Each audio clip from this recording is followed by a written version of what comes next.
नमस्कार मित्रांनो, पाठपुरावा चॅनलवरती मी तुम्हा सर्वांचे मनापासून स्वागत करतो। तर मित्रांनो, मागच्या व्हिडिओमध्ये आपण एक पत्रव्यवहार केला होता। मित्रांनो, 350वा शिवराज्याभिषेक दिनानिमित्त शिवकालीन मंगल चिन्ह प्रसिद्ध करण्याबाबत एक शासन निर्णय आहे आणि या शिवकालीन मंगल चिन्ह मध्ये एक लोगो आहे, बोध चिन्ह आहे, शिवाजी महाराजांचा हा बोध चिन्ह आहे आणि हा बोध चिन्ह किंवा हा लोगो प्रत्येक शासकीय कार्यालयामध्ये लावण्याबाबत एक शासन निर्णय प्रसिद्ध झालेला आहे।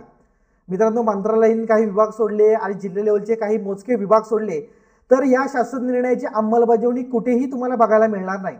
तर मित्रांनो, असाच एक महिला व बाल कल्याणचा विभाग होता, त्यांनी मला मध्यंतरी काही पत्रव्यवहार केले होते। तर त्या पत्रव्यवहारावरती मी पाहिलं की हा शिवकालीन बोधचिन्हाचा वापर ते करत नाहीत, शासन निर्णय असून सुद्धा त्या शासन निर्णयाची अंमलबजावणी करत नाहीत, म्हणून त्यांना मी एक पत्रव्यवहार केला होता, एक निवेदन त्यांना दिलं होतं की तात्काळमध्ये तुम्ही काय करा, तर या शासन निर्णयाची अंमलबजावणी करा। हा जो शिवकालीन बोधचिन्ह आहे तो तुमच्या प्रत्येक लेटर हेडवरती आला पाहिजे आणि तसेच तुमच्या अधीनस्थ असणारे सर्व जे कार्यालय आहेत, तुमच्या अंडर काम करणारे सगळ्या कार्यालयामध्ये याची अंमलबजावणी करायला तुम्ही सांगा। आणि अशा प्रकारचा पत्रव्यवहार आपण केला होता।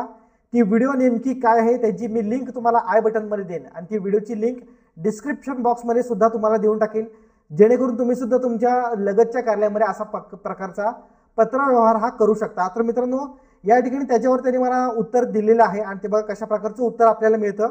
या ठिकाणी मी तुम्हाला सांगू इच्छितो की बघा, जिल्हा महिला व बाल विकास अधिकारी कार्यालय, या ठिकाणी हा बघा हाच तो लोगो आहे। या ठिकाणी मी तुम्हाला गोल करून दाखवतोय। शिवकालीन मित्रांनो, हा बोधचिन्ह आपल्याला का प्रसिद्ध करायचा आहे, तर या ठिकाणी तुम्ही बघाल तर छत्रपती शिवाजी महाराजांचा विचारांचा जागर पुन्हा मराठी जनमानसात व्हावा व महाराजांचे विचार जनमानसात पोहोचावेत यासाठी हा बोधचिन्हचा वापर हा सर्व शासकीय कार्यालयामध्ये करावा। मित्रांनो, आपण महाराष्ट्रामध्ये राहतोय आणि छत्रपती शिवाजी महाराजांबद्दल ही एक चांगली मोहीम जर सरकारने राबवली असेल आणि त्याची अंमलबजावणी जर सरकार करत असेल तर या ठिकाणी त्यांचं स्वागतच आहे की अशा प्रकारचा चांगला शासन निर्णय त्यांनी काढला। परंतु खंत एकाच गोष्टीची वाटते की एवढं सगळं असून सुद्धा जे खालची शासकीय कार्यालय आहेत, बहुतांशी शासकीय कार्यालय आहेत, ते या शासन निर्णयाची अंमलबजावणी करत नाहीत। परंतु या ठिकाणी मी ज्या विभागामध्ये पत्रव्यवहार केला होता त्यांनी तात्काळमध्ये या शासन निर्णयाची अंमलबजावणी करायला सुरुवात केलेली आहे। तसेच दुसरा एक पत्रव्यवहार तुम्हाला दाखवतो की त्यांनी त्यांच्या अधीनस्थ असणारे जे बाकीचे दुसरे कार्यालय आहेत त्या ठिकाणी सुद्धा आदेश दिलेला आहे। या ठिकाणी तुम्ही बघाल तर अधीक्षक शासकीय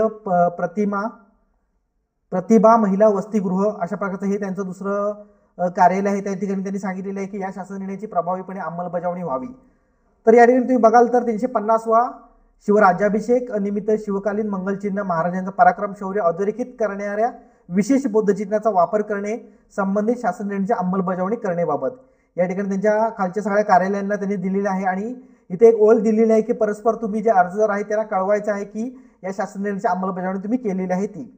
तर मित्रांनो, अशा प्रकारचा हा विषय आणि हे कशासाठी मित्रांनो, तुम्ही म्हणाल की या शासन निर्णयाची अंमलबजावणी आपण करायला सांगणार, मग हे कशासाठी, याची गरज काय, याचा आपल्याला काय फायदा होणार।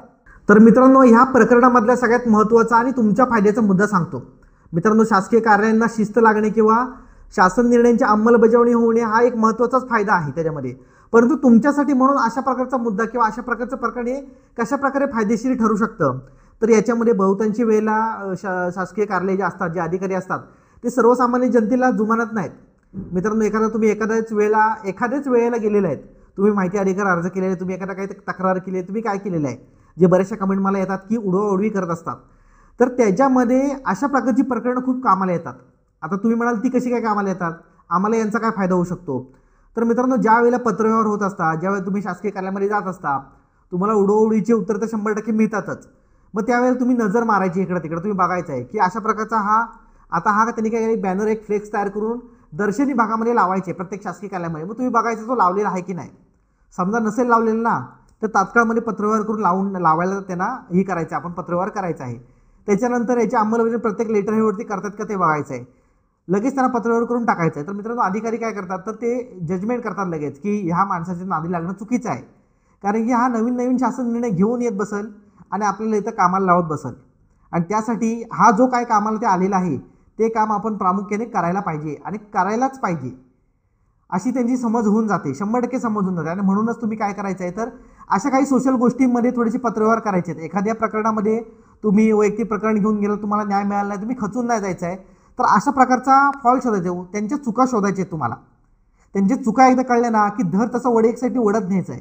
ज्या पद्धतीने ते पिळवणूक करतात ना, जसंच तसे म्हणजे आता समजा एक युद्ध एका ठिकाणी सुरू आहे, बरोबर, एका ठिकाणून जोरदार दगडफेक चालली, दगडफेक युद्ध आहे, नॉर्मल युद्ध आहे, इकडे 4 लोक आहेत, इकडे 4 लोक आहेत, ह्या 4 लोकांनी इकडून दगड फेकून मारलाय आणि तिकडून तुम्ही ढेकळं फेकून मारताय, ढेकळं, तर तो पॅरलल युद्ध होत नाही, म्हणजे हे बरोबरीचं युद्ध होत नाही.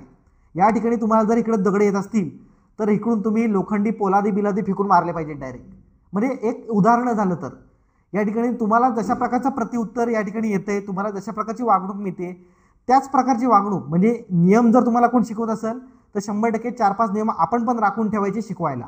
तर मित्रांनो, अशा प्रकारचं तुम्ही जर कामकार केलं तर 100% तुमची शासकीय कार्यालयामध्ये प्रकरण निकाली पडायला किंवा निकाली निघायला अजिबात वेळ लागणार नाही. अशा प्रकारचे शासन निर्णयाचा संदर्भ घेऊन निश्चितच तुम्ही सरकारी अधिकाऱ्यांना, शासकीय कार्यालयांना शिस्त लावू शकता. तुम्हाला ही व्हिडिओ कशी वाटली आम्हाला कमेंट करून नक्की कळवा. आपल्या चॅनलवरती तुम्ही नवीन असाल तर सबस्क्राईब करायला अजिबात विसरू नका. पुन्हा भेटूया मित्रांनो. जय हिंद, जय महाराष्ट्र.